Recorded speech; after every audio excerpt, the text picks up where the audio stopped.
Welcome back to this week's episode of Off the Bounce. I'm your host Dylan McElroy, and it is August 7th.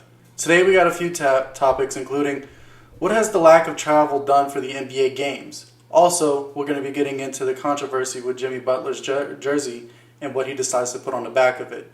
And we're going to wrap things up with Zion, the story in New Orleans. But first, let's roll that intro.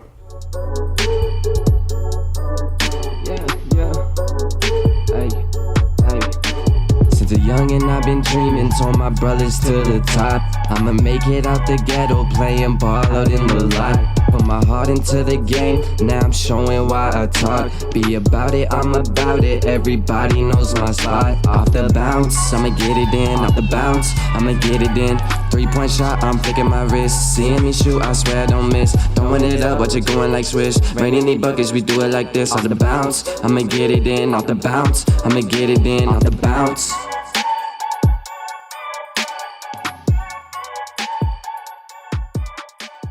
Alright, to start things off, let's go ahead and go jumping right into what has the lack of travel done for the NBA and its players. So, as most of you may know, the NBA season is a grueling 82-game season. This season includes many back-to-back games and also a lot of travel. There's some times where an an East Coast team might have to travel all the way to the West Coast to play for just a few games before going all the way back to the East Coast. And it's not like they get a whole lot of downtime just to relax before they got to go right into the game, because they got to play a game and be ready to go play the next game in a couple days, or sometimes the very next day. So what we've seen in the bubbles so far is actually a lot more effort from these athletes. Now, whenever I first started watching it, I kind of attributed this to how these are only 8 games. To these teams, every game matters, especially to those lower seeds in the West that aren't quite in the playoffs yet. So all these games matter to those teams, and that's really what I thought it was. I really thought it was just, they're trying. And then also you have to think, these teams haven't played basketball in, I think it was 141 days to be exact. So a little bit over like 5 months that they haven't touched they probably touched a basketball, but that they haven't played an official NBA game. So in some of these cases, the bodies were rested. But I really think that this effort comes from the lack of travel.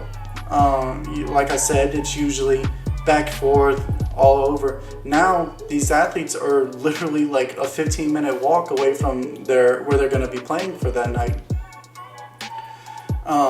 This has made it like probably the best time to be an NBA fan, because not only do you get to go out there and watch your favorite team, but you get to go out there and watch them pretty much do their best. Players that you wouldn't see typically diving for a loose ball are now doing that, and it's just a really good time to be an NBA fan. Granted, it kind of comes at the expense of home court advantage and other things, but it's still very competitive basketball, which is kind of a relief based on how games have been in the past.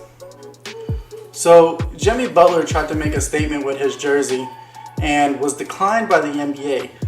Now, if you've been paying attention to the NBA games, many players have decided to put slogans on the back of their jerseys for equality, peace, say her name, Black Lives Matter, and things like that. Well, Jimmy Butler decided that he wasn't going to do that, and he also wanted to opt out of having his name on the back of the jersey. He actually requested this before the restart even happened, and I guess he just never heard back from it. His reason for doing this was that he wanted to show that he was no different than any other man. But before tip-off started, Jimmy was asked to change his jersey to a jersey that at least had his name on there. And this just strikes me as them trying to control the message. Like, yeah, you can protest, but you have to protest the way that we say you can protest. And I'm not really sure how I feel about it, because these players, yeah, they get to choose what they have on the back of their jersey as far as what their slogan will say, but they had to choose out of pre-selected things that the NBA had already approved.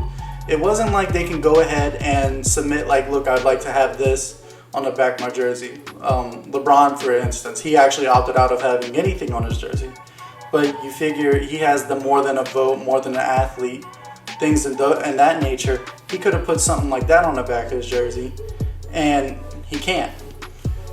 But so it really strikes me as, yeah, you could protest, but you had to protest the way we want to.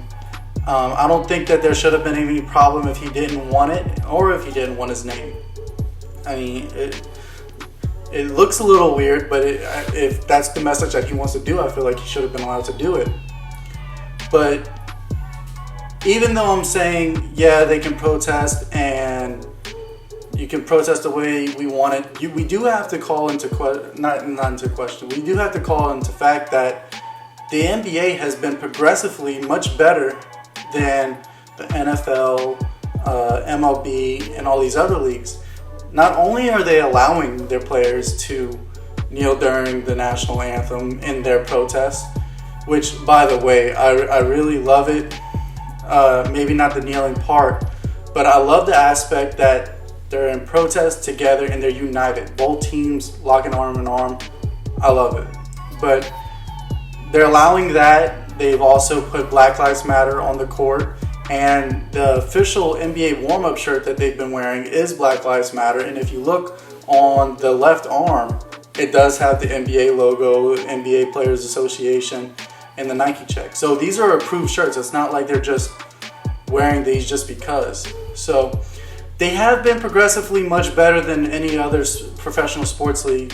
But I still believe that the players should have been allowed to put on the back of their jerseys. If you're going to allow it, allow them to do it. Now you can approve or deny what they do, but you still, I don't know, I feel like they should allow this. And what's crazy is it kind of sparked a change in what's actually on the back of the jerseys now. Because before, it was just this slogan was on the top, right? You had maybe Black Lives Matter, and then underneath it was the number, and that was it. Now it seems like because Butler wanted to go out and not put anything on his jerseys, not only do the players that selected to have a slogan have that slogan, but underneath their number they have their names.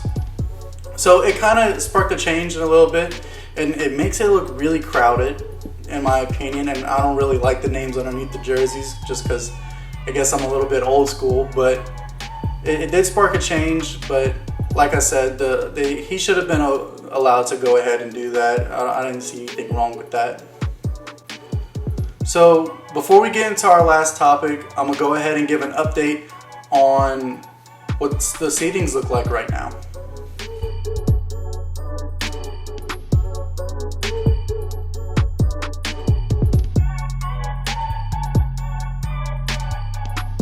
Okay, well, the final story is going to be what's going down with the Pelicans and Zion. Now, the Pelicans have this huge problem, and that is that they continue to choose to rest Zion in vital minutes. Right now, he's on a minutes restriction, and it doesn't look like it's from any injury. It looks to be so that he doesn't get injured further, since he hasn't played professional basketball, scrimmages, or anything like that in a couple of months. But as it stands right now, he's only averaging 15 minutes a game, and majority of the time, from what we've seen from these last couple games in the bubble, they're sitting him at the end where he could definitely be making a difference out on the court.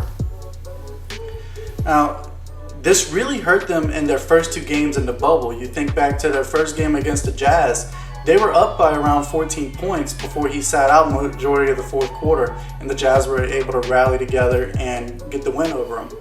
And then we have to mention what happened with the Clippers whenever they got just completely blown out in embarrassing fashion. Now, they did manage to get the win over Memphis, and he played 25 minutes that game, and after the game he said that he felt a lot better a lot more confident. And that's the thing I want to focus on, is that by sitting him in these vital minutes, you can see it in his face. It just takes the energy completely out of him. And what's bad about that is that he's very, and whenever he's feeling good, the Pelicans feeling good. Whenever he's not doing too good, the Pelicans, they're not doing too good. So whenever you sit him and his energy just leaves him, it feels like the energy of the whole team just disappears. So I feel like the Pelicans need to make a change about this, but I really do think that they are trying to prevent an injury to Zion. He is their future piece, but I also feel like they're trying not to repeat what they did with Anthony Davis, where it was like his second year in the formerly New Orleans Hornets, just put everything on Anthony Davis's back, and over the years that he was in New Orleans, he was constantly hurt, and you almost wonder what the Pelicans or Hornets would have been had Anthony Davis been healthy majority of his time in New Orleans, because it's a fair take on it. So they're trying to protect Zion. They're not trying to repeat their history. I do personally think that Zion will be prone to injury and is prone to injury. While he's this weight, he needs to lose around 15 to 20 pounds to make sure that he's safe. But I still feel like they should play him, because what's going to end up happening now, if they make the playoffs, they're going to play the Lakers. The Lakers have already clinched the West, so they're going to play the Lakers. And even at full strength, I don't think Zion is going to be able to overcome the Lakers with Anthony Davis, LeBron, and company. However, they kind of lose any kind of shot that they would have, because Zion won't be in game shape. They have not allowed for him to play himself into shape like you see LeBron. These games and these scrimmages that happened before, even though the game was pretty much already decided, you see LeBron out there playing more minutes, and you can kind of tell he's trying to play himself into shape to make sure, okay, the games are about to start. I need to make sure I'm in tip-top shape. And they're kind of denying Zion this, and they're also denying their team a spark. So I think that's what the Pelicans should do, moving off the bench. And that's our show for today. It was a little bit longer than assumed, but you can follow me on Twitter to watch me live tweet for the games. Be sure to follow Off the Bounce and Zone 6 Sports for any updates on the show, both on Facebook and YouTube. Like if you haven't, and I'll see you next week.